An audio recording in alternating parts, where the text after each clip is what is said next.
Kita lanjut ya. Ini adalah paradigma.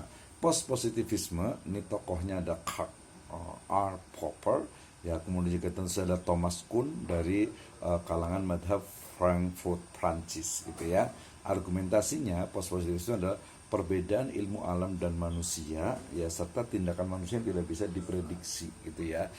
Nah, jadi kalau tadi kuantitatif itu sebenarnya lebih ke ilmu alam, artinya sesuatu yang alam yang dia itu konstan, tidak banyak berubah. Tapi kalau meneliti manusia itu pasti berbeda-beda. Ya misalnya, kenapa sih orang itu bisa stres, bisa gila gitu ya? Nah kan ada tuh seperti itu. Nah, itu kenapa dicari penelitiannya? Ya hampir semua banyak sekali. Ya termasuk juga nanti eksperimen misalnya gitu ya. Itu juga cari kualitatif gitu ya. Nah, termasuk dalam bidang-bidang ilmu biologi dan lain sebagainya. Nah kemudian ada juga critical realism dan juga triangulasi, itu biasa nanti untuk menganalisisnya. Oke. Nah, asumsi dasar dari post positivisme yang kualitatif itu adalah fakta tidak bebas menilai, melainkan bermuatan teori ya. Misalnya nih kita sudah sering mendengar tentang siapa ya, tentang teori evolusi ya.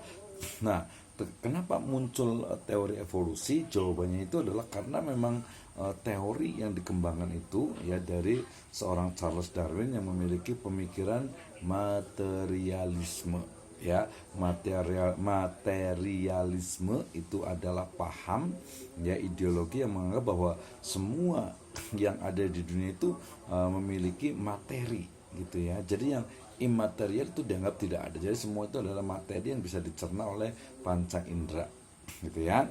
Nah, validitas teori ya, tidak satupun teori yang dapat sebenarnya dijelaskan dengan bukti empiris. Ya, bukti empiris memiliki kemungkinan untuk menunjukkan fakta anomali.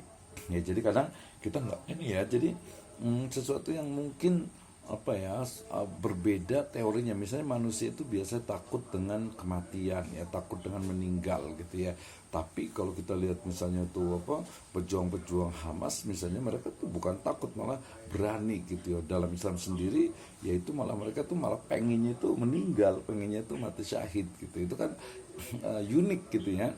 Maksudnya bukan unik sih ya, tapi lebih-lebih itu kok bisa begitu gitu ya, banyak sekali ya. Kemudian juga misalnya nih ya, kalau kita lihat juga fenomena nih ya, masih ada beberapa di beberapa kota, terutama kalau udah sore itu keluar anak-anak pang gitu ya. Anak-anak pang itu, nah mereka kira-kira kenapa ya mereka seperti itu gitu ya. Oh, ada risetnya, sebagai mereka itu broken home, sebagai mereka itu kurang pendidikan di rumah, sebagian itu mungkin gak ada kerjaan, gak sekolah, gak kuliah, maka mereka kemudian melakukan hal-hal yang